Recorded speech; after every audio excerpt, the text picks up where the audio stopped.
आपण पाहत आहात सत्य, रोखठोक, निर्भीड बातम्या दाखवणारे न्यूज चॅनल जनहित मराठी न्यूज।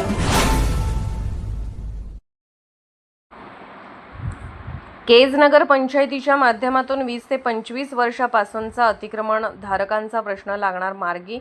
1 महिन्यामध्ये लाभार्थ्यांना पीटीआरचे वाटप करणार हरुणभाई इनामदार।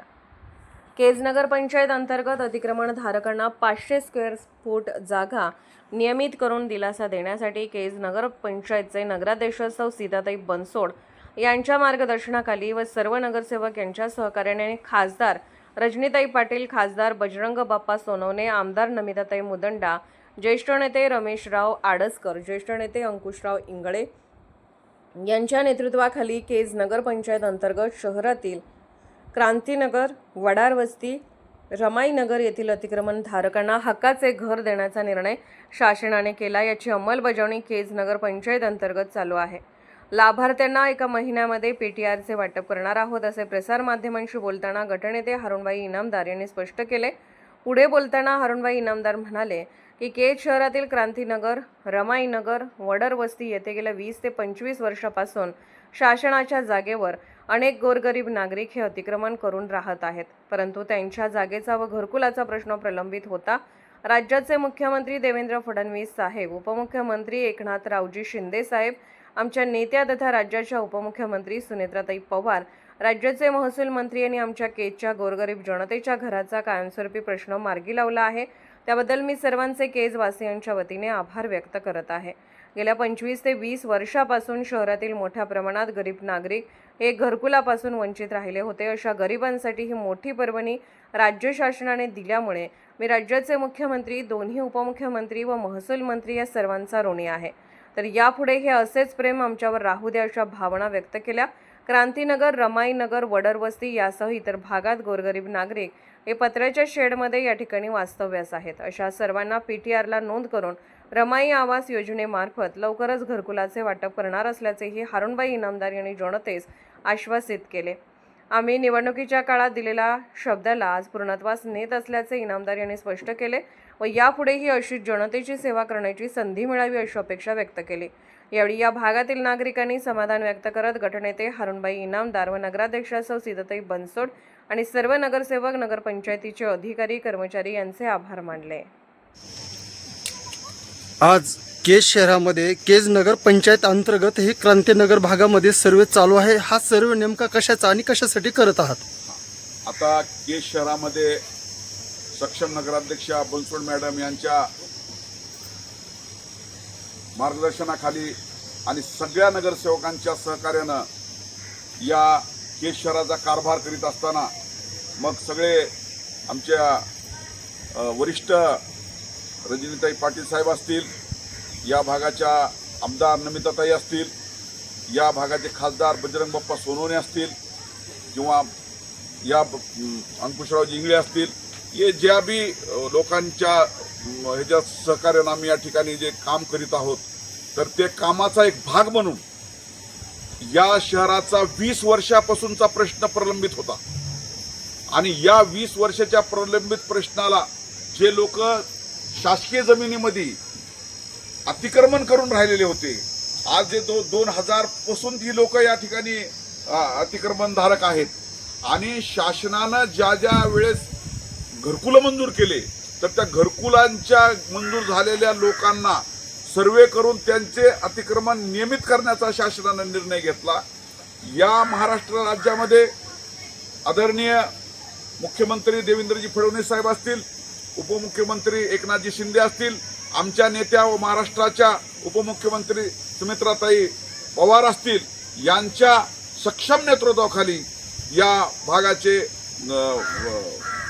महसूल मंत्री यांनी जो निर्णय घेतला की महाराष्ट्रामध्ये 500 स्क्वेअर फूट पर्यंत जे लोक या ठिकाणी अतिक्रमण करून राहिलेले आहेत त्यांना आपण नियमित करण्याचं आणि उर्वरित क्षेत्र जे आहे ते सुद्धा निर्मित करून, पण त्यासाठी जो काय त्यांच्यासाठी नजराना भरायचा आहे, परंतु आपल्याला जेवढं या ठिकाणी विनामूल्य जे अतिक्रमण झालेले जागा लोक आहेत, धारक आहेत, त्यांना या शासनानं जो नियमित करण्याचा ठराव घेतलेला आहे तर त्यामुळं आम्ही सर्वप्रथम महाराष्ट्र शासनाचे केज नगरपालिकेच्या वतीनं आणि तमाम केजवाशाच्या वतीनं आभार व्यक्त करतो व आमच्या अथक प्रयत्नातून आमच्या पाठपुराव्यातून नगराध्यक्षाच्या मार्गदर्शनाखाली सर्वपक्षीय नगरसेवकांच्या सहकार्यातून आम्ही केज शहरामध्ये जे शासकीय जागेवर अतिक्रमणधारक आज 15 ते 20 वर्षापासून या ठिकाणी राहतात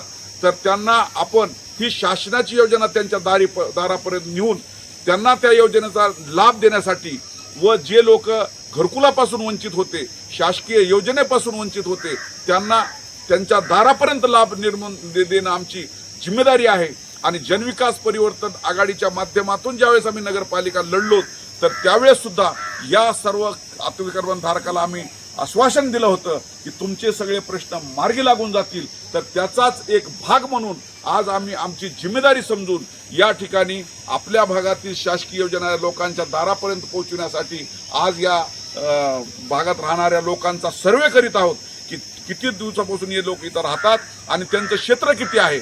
आणि या सर्वे कंप्लीट झाल्यानंतर आम्ही हे सगळा प्रस्ताव मग ते क्रांतीनगरचा भाग असेल किंवा बीड रोडच्या वडार वस्तीचा भाग असेल किंवा त्या ठिकाणी पुढे काही लोक बसलेले आहेत त्या लोकांचा प्रश्न असेल ज्या भागामध्ये शासकीय जमिनीवर हे लोक अतिक्रमण बसलेले आहेत तर त्यांना आम्ही अतिक्रमण नियमित करण्यासाठीचा प्रस्ताव सक्षमपणे तहसीलदार मार्फत डेप्युटी कलेक्टर साहेबांकडे पाठवणार आहोत आणि त्यांना दिलेल्या अधिकारात ते आपल्याला हे 500 स्क्वेअर फुटापर्यंत भूखंड नियमित करून देतील। आणि ते जर भूखंड नियमित झालं तर त्यांना रमाई योजनेतून आपल्याला तात्काळ त्यांना घरकुल योजना आपल्याला राबविता येईल, पंतप्रधान योजनेतून आपल्याला घरकुल योजना राबविता येईल। आणि लवकरात लवकर हे आमचे सर्वेअर आता अंबाजोगाईचे आसेफ भाई यांच्याकडे हे काम त्यांना दिलेलं आहे आणि त्या पद्धतीने ते या ठिकाणी ते काम करत आहेत। त्यांनी अंबाजोगाईमध्ये सुद्धा सुंदर काम केलं आणि केजमध्ये आता ते चांगल्या पद्धतीने आम्हाला काम करून देतील। आणि आमच्या सगळं नगरसेवक आणि नगराध्यक्षांच्या मार्गदर्शनाखाली आणि त्यांच्या सहकार्यातून आज आमच्या हातून हे एवढं मोठं काम म्हणजे जवळपास 1001 लोकांचं अतिक्रमण नियमित होण्याचं काम आज आमच्या हातून घडत आहे। तर त्यामुळं आम्ही स्वतःला भाग्यवाली समजतो आणि लोकांनी जो आम्हाला आशीर्वाद दिला आणि ज्या लोकांनी आमच्यावर प्रेम केलं त्याची कुठं ना कुठं फुल ना फुलाची पाकळी म्हणून परतफेड करण्याची आम्हाला परमेश्वराच्या कृपेनं संधी मिळाली। त्यामुळं आम्ही स्वतःला भाग्यवान समजतो आणि हे काम लवकरात लवकर पूर्ण करून कशा पद्धतीनं 1 महिन्याभरामध्ये हा काम पूर्ण होऊन त्यांना कमाले मिळून जावे, त्यांना पट्टा मिळून जावा आणि त्याच्यावर त्यांची नोंद नगरपालिकेला घेऊन त्या लोकांना आम्ही चांगला कार्यक्रम घेऊन त्या ठिकाणी त्यांना पीटीआरचं सुद्धा वाटप करणार आहोत। आणि पीटीआर एकदा त्यांना मिळाले तर त्यांना घरकुलाचा प्रस्ताव पाठवून ह्या लोकांना ज्या योजनेतून घरकुल देता येतील ते आम्ही देणार आहोत। म्हणजे आम्ही ज्या पद्धतीनं समाजामधले जे गरीब लोक आहेत त्यांचं मदत करण्यासाठी या शासकीय योजनेचा आम्हाला लाभ होणार आहे आणि त्यातून लोकांना आम्ही परिपूर्णतेनं त्यांचं स्वप्न पूर्ण करणार आहोत। आणि अशा पद्धतीचं स्वप्न पूर्ण करत असताना या तमाम केजवाशांनी आम्हाला आशीर्वाद द्यावा, आमच्यावर प्रेम ठेवावं आणि आम्हाला अशाच पद्धतीनं समाज उपयोगी कामं करण्याची परमेश्वर शक्ती द्यावं आणि तुमच्या सहकार्यातून ते आम्हाला काम करण्याची संधी मिळावी एवढेच या निमित्तानं सांगतो। आणि माझ्या तमाम केजवाशाला पुनश्च एकदा आश्वस्त करतो तुम्हाला दिलेला प्रत्येक शब्द आम्ही पाळण्यासाठी कटिबद्ध आहोत। आणि त्या ठिकाणी आम्ही काम करीत असताना लोकांच्या अफवाना लोकांच्या चुकीच्या ह्याला आम्ही कुठल्याही पद्धतीची भीक न घालता जे समाजासाठी माझ्या गावासाठी माझ्या 18 पगड जातीच्या लोकांसाठी कानाकोपऱ्यासाठी ज्या योजना आम्हाला आणता येतील ते आम्ही इमानीतबारे आणू आणि या लोकांना त्यांच्या स्वप्नातील घरं देण्याचा प्रयत्न करू एवढंच आश्वासन या ठिकाणी निमित्तानं देतो। आणि लवकरात लवकर हे सगळे प्रश्न आपण मार्गी लावून 1 महिन्याच्या आत आपण शक्यतो त्यांना कबाले मिळतील अशा पद्धतीची व्यवस्था आपण करणार आहोत। साहेब आताच म्हणलात की या सर्वेक्षणाच्या माध्यमातून क्रांतीनगर असेल, बीड रोडवरील रमाईनगर असेल, वडर वस्ती असेल यासह केज शहरामध्ये अनेक ठिकाणी जे काही अतिक्रमणधारक आहेत यांना नगरपंचायतच्या माध्यमातून दिलासा आता मिळणार आहे का? जे लोक या ठिकाणी 20-20 वर्षापासून अतिक्रमण म्हणून आपले छोटे मोठे डबे वगैरे टाकून जे लोक आज अशा विविध अडचणीला तोंड देत या ठिकाणी वसलेले आहेत त्या लोकांना आपण शासनाच्या नियमाचं शासनाच्या योजनेचा लाभ त्यांच्या घरापर्यंत आपण नेऊन पोचवायला लागलो. आणि ज्या ज्या शासकीय योजनेत शासकीय जमिनीमध्ये समजा वडार वस्ती बजरंग नगर असेल, तिकडं काही भाग रमाईनगरचा असेल किंवा आपण क्रांतीनगरचा असेल, या भागातील जे खऱ्या अर्थानं ज्यांना घराची गरज आहे, ज्या अर्थानं त्यांना मदतीची गरज आहे, अशा लोकांची स्वप्न आपण पूर्ण करण्यासाठी निश्चितच सगळ्या लोकांचे आपण प्रश्न मार्गी लावणार आहोत. जनहित मराठी न्यूज चॅनलना लाईक करा, शेअर करा आणि सबस्क्राईब करा.